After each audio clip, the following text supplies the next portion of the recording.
Ćao ljudi, onaj prošli video nije baš bio toliko successfulan zato što je Relja rekao psovku i onda sam ja opet rekao psovku. Znači, sada se spuštam dole, ja sam išao baš na gore. Za malo sam ja stigao do 8 da biti ovdje. A da li ja izgledam horrifying?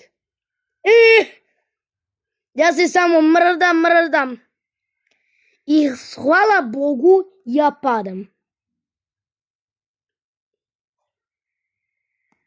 Evo ga, bolje je.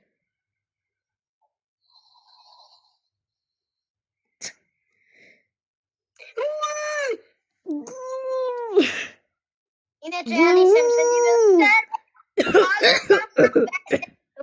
mogu da radim šta hoću. Na mojoj trampolinici.